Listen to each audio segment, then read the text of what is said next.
What does a video cost? If a video is going to be front and center on your website for the next 3 to 5 years, this is important, right? How do we actually consume the videos that we watch online?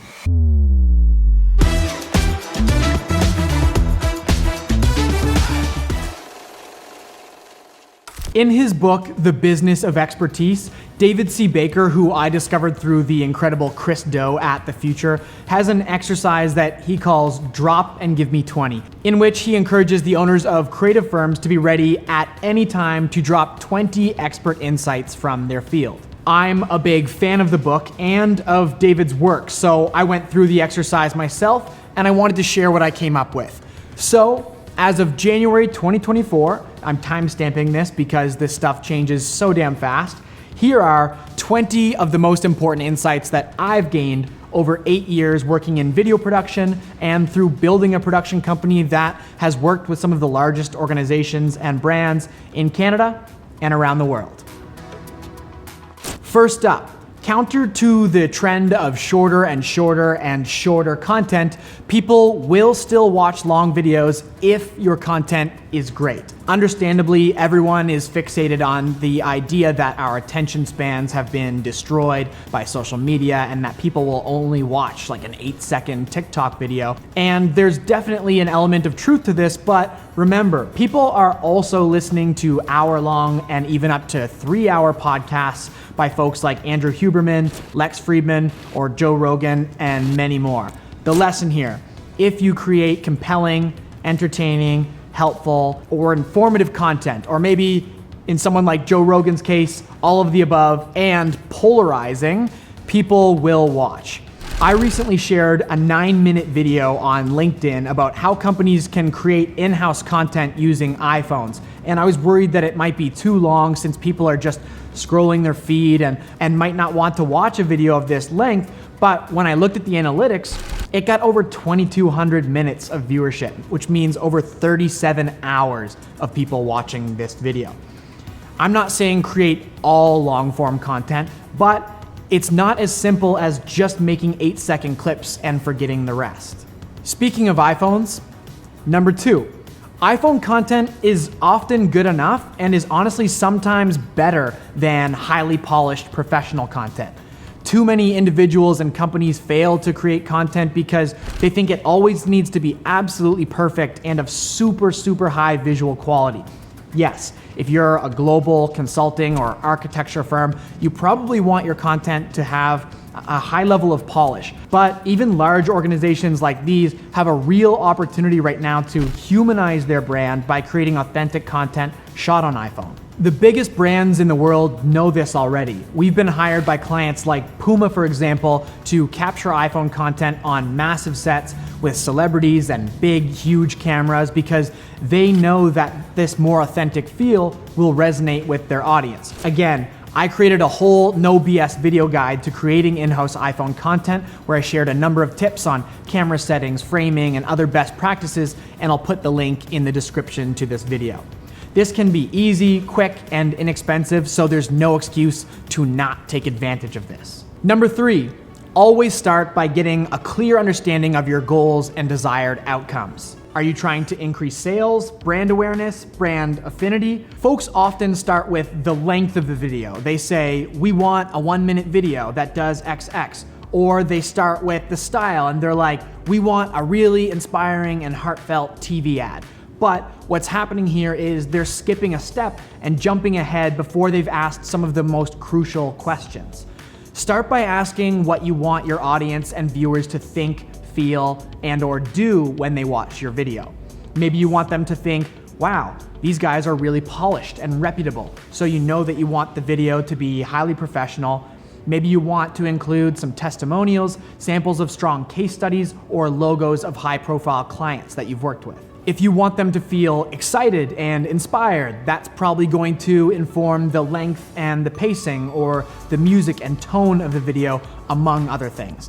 If your goal as far as what you want them to do is to click through on your website and to learn more, you might want to consider keeping the video short enough that you can entice and convert them rather than having a longer video that risks losing your viewers' attention before they even get to the call to action at the end of the video.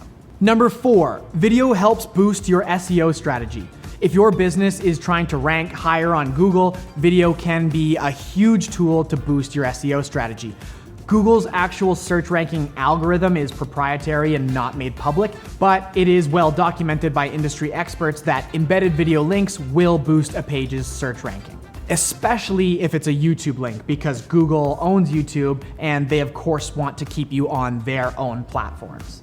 One of the other most important metrics for Google search ranking is how long visitors actually stay on your page. Video, if done right, can help boost the stickiness of a page, because rather than just scrubbing, seeing a bunch of text and bouncing, they'll see that video link with a nice thumbnail and clear, compelling title. I'm assuming you've taken that seriously, and they'll stick around for a few minutes to watch that video. And then, if that video turns out to be helpful for them, they're that much more likely not only to stick around and to visit other pages of your website, but also to actually convert to a customer now that you've built trust and a position of value and expertise. For a lot of businesses, the best place to start is to create a corresponding video to embed on each page of your FAQ section of your website. Number 5, a huge question for business owners, executives, and managers is how to actually quantify the value of their investment in video content. CFOs especially are obsessed with this, and most of the time for good reason. If you're going to make a significant spend, of course you want to know that it's actually working. The good news is there are tons of analytics and tools that you can use to track your video content performance data, whether it's on YouTube, LinkedIn, Instagram, TikTok, Facebook, what have you. You can track total view count, number of unique views, total watch time, average watch time, click-throughs, comments, and a whole bunch more. But here's a big problem that I see all the time. See, everyone gets caught up in the Jake Paul and Mr. Beast numbers and ends up disappointed that their video didn't get 3 million views and 69,000 likes, but that's just totally unrealistic for most businesses. Those are huge, world-leading numbers, and almost no one is going to hit those. Of course, it depends what type of business you're in. If you're selling cheap products and you need to move thousands and thousands of them to hit your targets, you need big views, whether organic or through paid. But if you're a law firm, engineering firm, accounting firm, or service business, I'd encourage you to think a little bit differently about how you approach your numbers. Let's take an engineering firm, for example. Imagine that a firm invests in a new 1-minute About Us video. They post it on LinkedIn where it gets 3,000 views, Instagram where it gets 1,500, and YouTube where it gets about 200. They might think that's not very much, but stop and think. Who were those viewers? How were they impacted by the video? What did they think? Is your firm trying to land 37,000 new clients next year with 2 million views? Or would 1 or 2 really solid new clients be worth the investment in this new video? Might that video excite or inspire an existing client and help you retain them? Now, what if that firm were to ask 100 of their staff to share that video on their personal LinkedIn pages? If each person gets 500 views on LinkedIn, and I honestly bet they'd get more than that, that's 50,000 new organic views. The firm can now play that video at every conference that they sponsor for the next 5 years or so. They can use it as part of their recruiting efforts. They can include it in their email signature, and they can put it on the homepage of their website. Look, I do get why CFOs are obsessed with the hard numbers and analytics. It's their job, and there's a big place for that, and there's merit to that. But sometimes you've got to slow down and think about not just the quantity of views and clicks, but also the quality of those views and clicks. Think, how much could it be worth to your business if next year 500 or 5,000 of the right viewers saw a video about your business that created a powerful and lasting impression, and that led to 1 new long-term client? Or what if that video helped you attract and hire a talented new engineer that's gonna stick around for 5 or 10 years? How much money, how much pain might that save you? What if it inspired some of your staff to stick around a bit longer because they're proud to showcase their work and workplace in a new and exciting way? I'd be considering all of these things. Ultimately though, when trying to determine and quantify value, you've got to start again by asking, what is the goal of your video? Is it straight conversions for a product? Are you trying to build brand equity and trust? Are you trying to drive traffic from social media to your website? That should be decided before you even start planning your video. Then you can measure your success against that predetermined goal. I'll explain in a few minutes why my outfit just changed, but first, speaking of value, number 6, what does a video cost? Well, let me start by asking you this. How much does a house cost? How much does a car cost? How much does a watch cost? I know it's such an annoying answer, but the answer is, it depends. It depends on how much planning is required, like logistical and creative planning, how much discovery or research, how much writing, how big of a crew is needed. Do you need professional actors? Do you need one person or 15 people to be in the video? They all need to be paid and fed and scheduled and coordinated, and they can't just show up wearing whatever they want. This all takes time and money. Do you need a set designed and built? Is it a 1-minute video or a 5-minute video? Do you need motion graphics and animation? These are just a few of the dozens or hundreds of variables that could influence the cost of a project. From the production company's end, we need to either know A, a rough range of what our client is willing to spend, and then we can reverse engineer and figure out how best to spend that budget to maximize their value, or B, what kind of video they're hoping to create, and then we can determine the inputs and hard costs so we can generate a quote. Or C, what their overall goal for the video is, and then we can kind of triage from there. But when we simply get asked, what does a video cost, and we don't have the answers to any of those questions, we basically have zero information to work with. So if you're approaching a production partner, I would highly recommend thinking through a few of these questions before you do. What would it be worth to my business if this video were successful? In landing new sales or in overcoming recruiting challenges, for example? Based on that, what would it make sense for me to spend on that video to ensure we do an excellent job? Have you seen an example of a video that you'd like to emulate? If you ask your production company how much does a 1-minute video cost and they give you an answer right away, I'm gonna be honest, they're either probably desperate or they don't know what they're doing, or both. While we're still discussing cost and value, you should always be thinking about how to maximize the value of your shoot. Most of the time, the biggest cost driver of a video project is the cost of production. That means labor and talent costs, video and audio, lighting, assistants, actors, makeup artists, etc. Then you've got your equipment, your location costs, set decoration, and more. If you're going to invest in a serious production, you should always be asking yourself how you can maximize the value you get out of a given production day. And here are a few ways that you can do that. You can hire a photographer to capture photos as well as video. Keep in mind though, this does require a separate person and cost. You can't just do them both at once. That's not how cameras work, unfortunately. You can capture Instagram story content or BTS content to tease out before the launch of the video. You can prepare a few scripted lines for your team to read on camera while your production is all set up and lit to deliver any other message that you might need to get out. You can plan your social video cut downs in advance, like your 30, 15, and 6-second cuts. There are always some small tweaks that you can make to your plan to create a lot more leverage for you to maximize the value of your spend. It just requires some strategic thinking and effort. This is why I'm changing outfits throughout this video, because it means we can cut up the full video into little snippets that won't all feel like they're from the same day or the same shoot. I've also noticed that most companies don't think enough about the long-term value of content and how to store and repurpose it. I see way too many companies spending a ton of money on video content, maybe 10 or 30 videos per year, and not building a strategy for cataloging and repurposing that content. At 365, we capture a ton of content, client content, behind the scenes content, educational content, and we save it all and store it all strategically so that we can go back and reference and reuse and remix old projects for new content like this. Again, if you're making a large investment in video, it's worth spending some time and resources thinking through how to maximize the lifetime value of what you capture.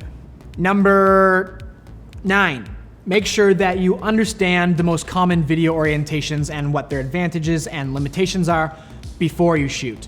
One thing that shooting on iPhone makes a lot easier is shooting for multiple orientations. By that, I mean shooting horizontal content for YouTube, LinkedIn, Facebook, for example, and vertical content for TikTok, Instagram Reels, YouTube Shorts, etc.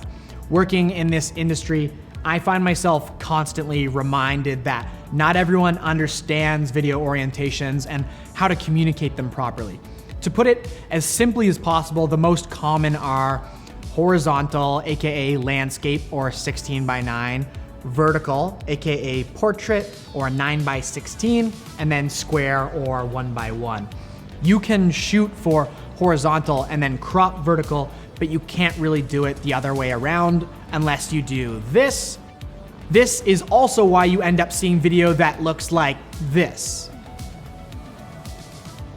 We've been talking about planning and we've already touched on attention spans, so another very important thing to keep in mind, number 10, you've only got a few seconds to hook your audience. No matter how long or how short your video is, you can lose your viewers' attention very quickly if you don't hook them right away. I've heard different experts suggest that you've got about 3 seconds, I've heard 8 seconds, I've heard 10 seconds, but there's no perfect catch-all number out there. Each platform and audience is different, but in most cases, I would say it's probably best to just assume that you have less time than you think. No one cares about your content as much as you do. Sorry to tell you. If you've already got a huge and loyal audience, you'll have more wiggle room because they're already more invested in you and your content.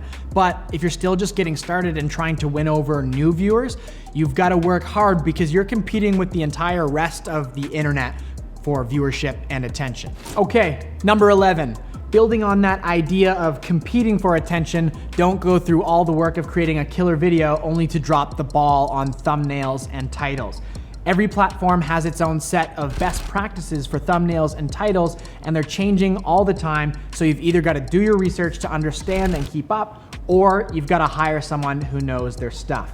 I'll be honest, it's a huge pain. Posting properly on any social media app is way more work than anyone thinks or anticipates. You've got to workshop titles, design thumbnails, tag people, write descriptions, tag locations, include hashtags, etc., etc. Honestly, it sucks. There's no way around it, but you've got to do it if you want to maximize your reach and your impact. Just think how passive you are when scrolling on social media apps or on YouTube. If your thumbnail doesn't have a recognizable face or something attention-grabbing about it, it's highly likely that it's going to get missed or skipped over for one that looks more enticing. But you've also got to make sure that your thumbnail and titles are accurate, because if your title is attention-grabbing but it doesn't deliver on its promise or it's misleading in any way, you're actually going to piss people off and alienate your audience. Number 12, the insight that no one wants to hear. Creating great content takes work. Even though creating content can be as easy as pressing record on your iPhone, most people woefully underestimate the amount of work that goes into creating high quality, high production value content. See this set behind me? This isn't real. This took a bunch of work.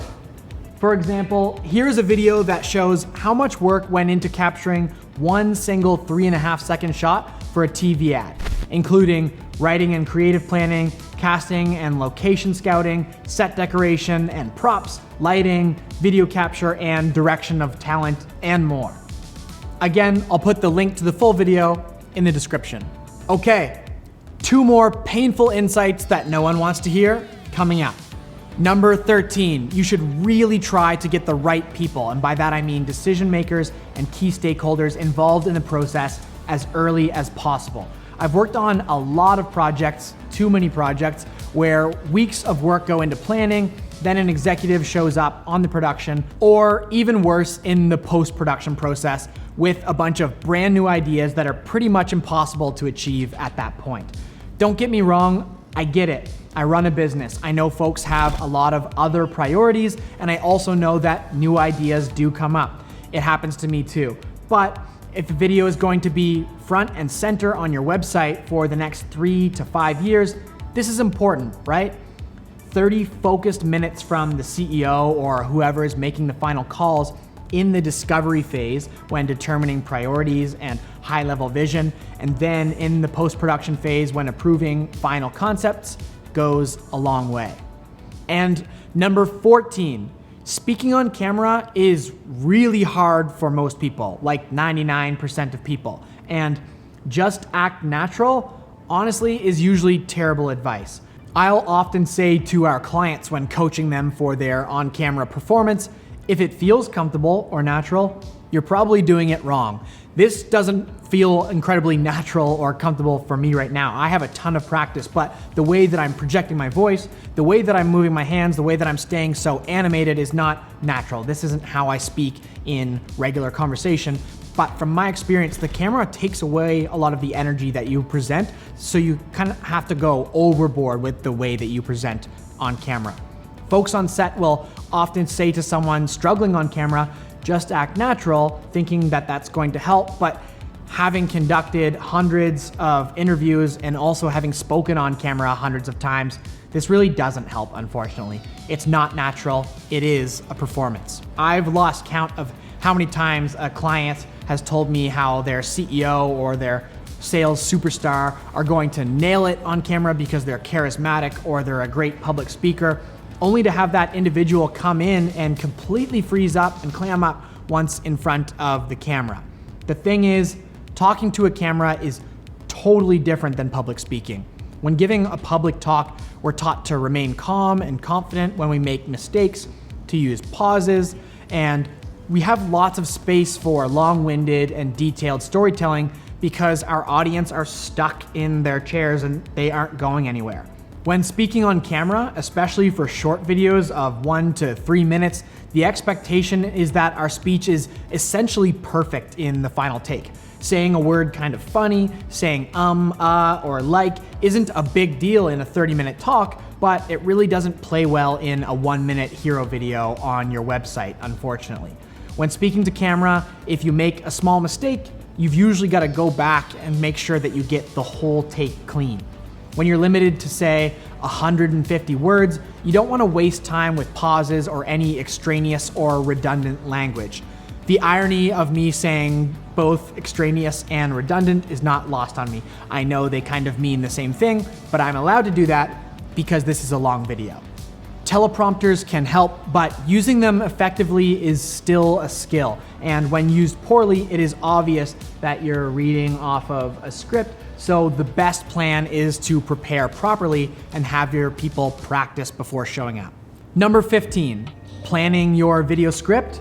1 minute of video content is about 120 to 150 words.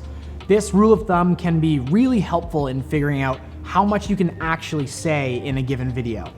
If you can't whittle your script down below 200 or 300 words, but you want to keep your video to 1 minute, it might be time to consider what you can show visually rather than say explicitly.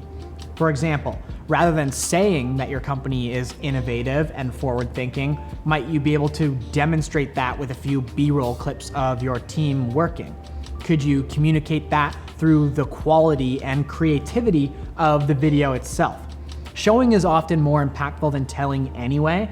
So if you have a beautiful PR line about how your brand is committed to diversity, equity, and inclusion, but that commitment isn't apparent and evident in the visuals, it won't mean much to your audience.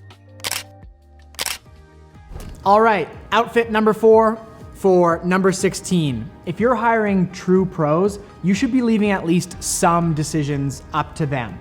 You know your business better than anyone, so you should absolutely be deciding the goal of your video, the key messaging in your video, who the intended audience is, what you want them to think, feel, do, and if your production company is missing the mark on any of these, you need to give feedback and help them course correct.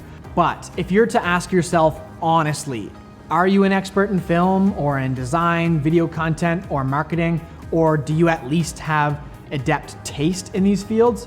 And do you think this, or do other people think this about you? Successful and driven individuals tend to think that their own opinions are always great. But stop and think for a moment. If you're hiring someone who has created hundreds or maybe thousands of videos and has built a real business and reputation for doing that very well, how heavily should you actually be influencing the creative decisions? It should be a collaborative process for sure, but if you're dictating every minor creative element, you may want to consider taking a step back. All of this to say, I know that some or many creatives are entirely concerned with making pretty images and art and not with growing your business. For that reason, when hiring a production company, I would suggest looking at their website and social presence and asking yourself, are they taking their own advice? If you're hiring them to plan and create a video to help grow your business, ask, how well have they done that for their own business? Are you working with creative entrepreneurs whose business happens to be video, or with people who just like making cool videos? I think these are really important considerations when gauging how much creative decision making you can delegate to your creative partners. 17, you need to keep your consumer in mind. Too many business owners try to say everything and end up saying nothing. The hard truth is that no one cares about your business, no one cares about your content as much as you do. And people are not going to watch your video as closely or as intently as you do. For a short, say 30 to 90 second landing page video, you're usually just trying to inspire, excite, and inform your audience enough to leave them wanting to learn more, either by reading or watching more on your website or by contacting you directly. A lot of business owners end up trying to check every single box and explain every single offering, benefit, and differentiator of their business in one video. But the thing is, when you try to say everything, again, you end up saying nothing because you just lose your viewers' interest and they move on and click on something else. So ask yourself and ask others on your team this question: how do I/we actually consume the videos that we watch online? You probably don't critique the music, the timing of the cuts, or wish that there were more info in the video. Realistically, you give it about 60% of your attention, and if something in the video is especially informative, different, helpful, or entertaining, maybe you'll watch again or click through to learn more. And that's probably how folks are going to watch your video, no matter how excited you are about it. So you've got to approach your writing and your planning through this lens. Home stretch. Number 18, LinkedIn is a gold mine right now. I can't believe how many business leaders and businesses are still sleeping on LinkedIn. It's super organic, meaning that if your content is actually good, it will actually get seen by your audience and discovered by new people. When someone in your network likes or comments on your video, it effectively acts as a share because people in their network will see it in their feed that someone liked your post. In contrast, Instagram's organic reach has become absolutely brutal in the last few years, meaning that a lot of businesses have to pay to play if they want anyone to actually see their content. For me and for our business and for so many other businesses and business owners, LinkedIn right now offers the right audience. You're able to reach and connect with CEOs and executives, key decision makers, potential buyers, potential collaborators, and hungry new talent. Take a scroll through your LinkedIn feed right now and have a look.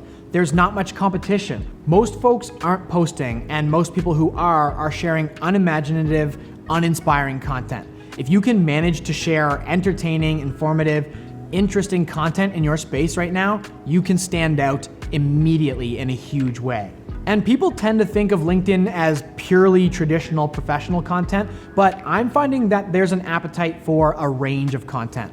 I've been sharing expertise and insights from my field of video production and content creation, but I've also been sharing my learnings and experiences around entrepreneurship and coaching, as well as health, mental health, and work-life balance or integration, whichever you prefer.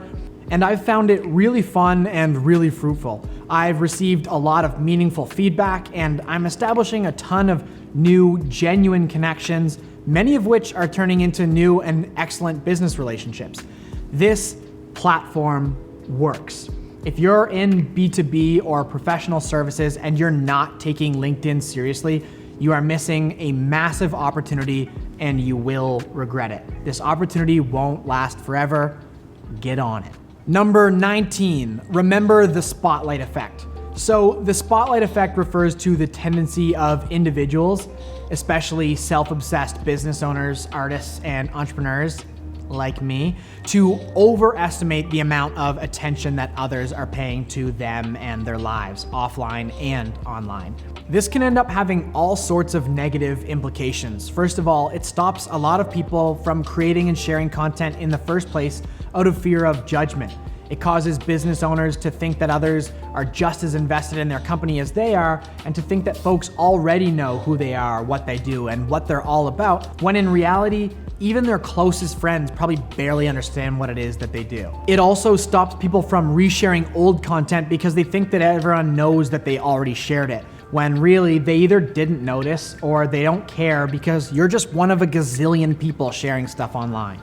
No one is paying as close attention to your stuff as you think.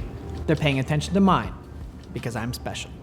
And our grand finale, number 20, all of these rules are just guidelines. When studying best practices for creating video content, please keep this in mind. All of these rules are just guidelines. If you're proud of what you're doing and you do good work and you do good in the world and you showcase that, it will be fruitful. Strategy and tactics are important, but don't get so caught up in them that you forget your purpose and lose your sense of adventure, passion, and candor. A, because it works. And B, because being a fucking robot in order to make a few more bucks is a waste of your precious life. Thanks so much for watching. I'm gonna be busting my ass to create a lot more content like this in 2024. So if you've made it all the way through this video, hell yeah, thank you. I hope it was helpful for you. And you know what would be a big, big help for me? If you were to hit the like button or maybe hit subscribe so that you can see more videos like this when we post them. Or if you left a comment with some nice words or maybe a question that I could answer in the next video. Lots of love. Good luck out there. See you soon.